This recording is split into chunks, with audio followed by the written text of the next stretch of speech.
Seja bem-vindo a esta série Atos dos Apóstolos de Lucas, o Espiritismo e a Mediunidade. Eu já falei que eu escolhi esse livro, Atos dos Apóstolos de Lucas, que é um livro fantástico. É o único livro que você realmente tem ideia do início histórico daquela comunidade cristã. Porque ele não fez a vida de todos os apóstolos, que não era essa a intenção do Lucas. Porque se fizesse, poderia sair do foco, que o foco era o Cristo. Ele chama alguns apóstolos para a fala deles, mas para dar destaque para o trabalho do Cristo. Que esses apóstolos estão trabalhando para o Cristo e para o Cristo. Como um trabalhador de última hora agora, como somos nós convidados a ser trabalhador de última hora, temos que trabalhar para o Cristo. E não para nós, trabalhar para o Cristo, ensinar as coisas do Cristo debaixo da pedagogia do Espiritismo. Por que debaixo da pedagogia do Espiritismo? Lá o Velho Testamento, ele apontando a direção de você compreender que o Cristo depois viria. E quando chega o Cristo, ele diz que depois o Consolador prometido viria para relembrar tudo de novo. O Espiritismo é esse Consolador prometido que vem relembrar o Cristo para todos nós, vem relembrar. Por isso que nós precisamos entender nessa sequência. E a mediunidade, é mais fácil você entender esse livro, sobretudo a mediunidade estudada por Kardec, porque a mediunidade antes de Kardec, ela praticamente não era entendida. Ela existia, sempre existiu, faz parte da humanidade, mas a partir de Kardec, ela toma um sentido científico, filosófico, ético-moral diferente da até então. Então, todo o livro dos Atos dos Apóstolos é um compêndio sobre mediunidade. Então, nesse capítulo, ele fala assim: Estevão diante do Sinédrio. Vê que lição! Estevão, cheio de graça e de poder, é assim que o Lucas escreve e o Ferreira traduziu, fazia prodígios e grandes sinais entre o povo. Prodígio que eles falavam, aquelas curas, sinais, prodígios, era Pedro, todos eles, Estevão fazia muito, grandes. Então alguns dos que eram da sinagoga, chamados de libertos, dos sirineus, dos alexandrinos e da Cilícia e da província da Ásia, se levantaram e discutiram com Estevão. Mas ele não podia resistir à sabedoria e ao espírito pelo qual ele falava. Então subornaram alguns homens para que dissesse: ouvimos este homem proferir blasfêmia contra Moisés e contra Deus. Atiçaram o povo, os anciões e os escribas, investirem contra Estevão, e agarraram e levaram ao Sinédrio. Apresentaram testemunhas falsas que disseram: este homem não para de falar contra o lugar santo e contra a lei. Nós ouvimos dizer que esse Jesus o Nazareno destruirá esse lugar e mudará os costumes que Moisés nos deu. Todos que estavam sentados no Sinédrio, fitando os olhos no Estevão, viram seu rosto como se fosse o rosto de anjo. É muito interessante. O Estevão era o chefe lá do trabalho social, lá daquele grupo, que distribuía mantimentos, comidas, ajudava as crianças, as viúvas, as pessoas, para não deixar faltar nada. Ele vivia aquela comunidade, numa comunidade do cristianismo nascente, ou seja, um cooperando com o outro, como Jesus dizia, que é para amar um amar o outro. E o Estevão, eles iam lá discutir e o Estevão derrotava todos eles. E aí levaram o Estevão para o Sinédrio. E lá no Sinédrio arrumaram falsas testemunhas. Disseram que Estevão era contra Moisés, que era contra Deus, que Estevão falava que Jesus disse que aquele templo ia ser destruído, que era para as pessoas não seguir os ensinamentos de Moisés, mas Olha de novo o fenômeno mediúnico, muito interessante. E todos os que estavam sentados no sinédrio, fitando os olhos Estevão, viram seu rosto como se fosse o rosto de anjo. Esse fenômeno de transmutação é estudado no Espiritismo com muito detalhes. Como é que isso acontece, os fenômenos, como é isso, o mecanismo disto. Você veja, a primeira grande transmutação discutida no Evangelho era aquela transmutação no Monte Tabor, quando Jesus leva os discípulos dele, o João, o Pedro e o Tiago, para lá, para fazer oração. E eles lá, e há uma transmutação, eles veem Jesus iluminado, e aparece Moisés e aparece o Elias. Moisés como representante da lei e Elias como representante da profecia, ou seja, da mediunidade.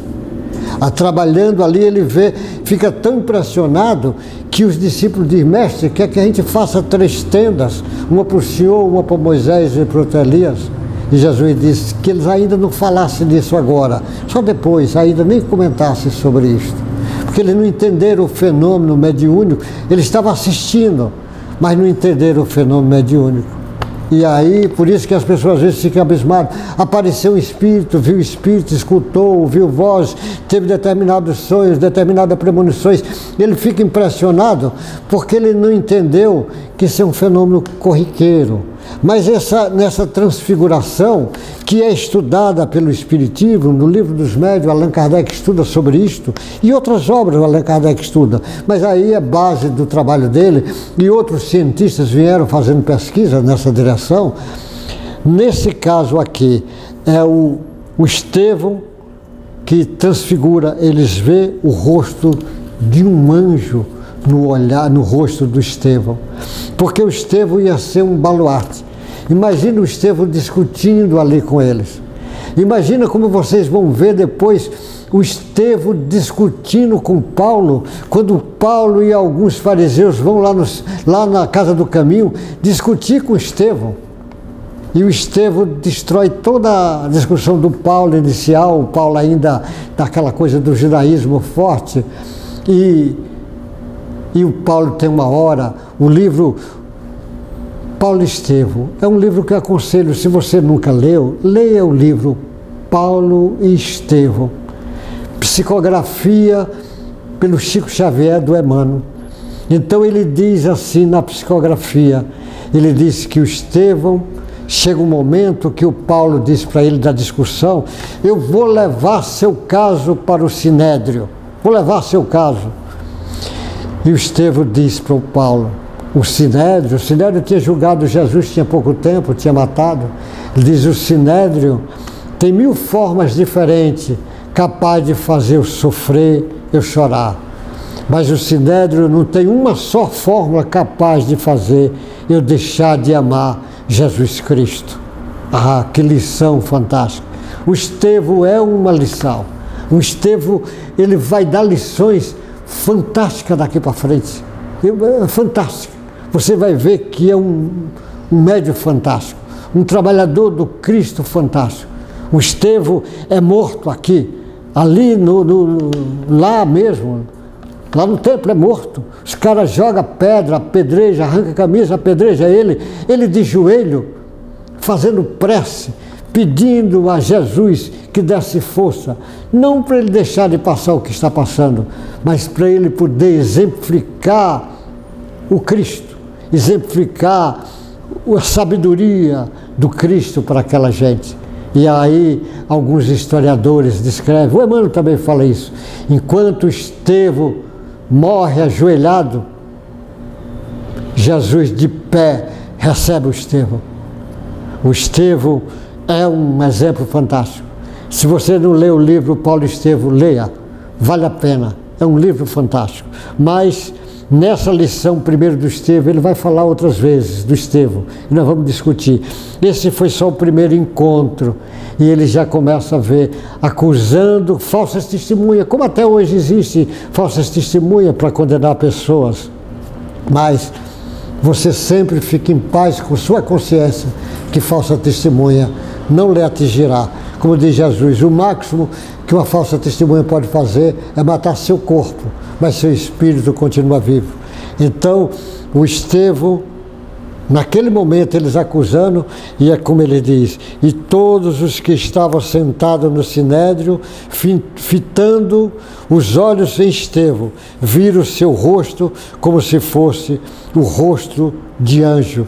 Olha que fenômeno mediúnico de transfiguração que Estevão, mas transfiguração na direção do anjo, porque na realidade o Estevão é um dos grandes trabalhadores do cristianismo, é um dos que faz parte do trabalho sob o comando de Jesus, que Jesus comanda todo o planeta. Eu volto a dizer, quando olha Jesus como chefe religioso, é muito pequeno, porque Jesus é muito mais do que isso. Jesus é chefe de religião, de filosofia, da ciência, da arte, da política, do social.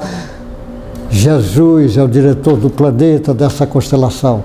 Esse espírito que nós temos que agradecer a Deus ter permitido que encarnasse na Terra um espírito como Jesus, para servir de modelo e guia para todos nós.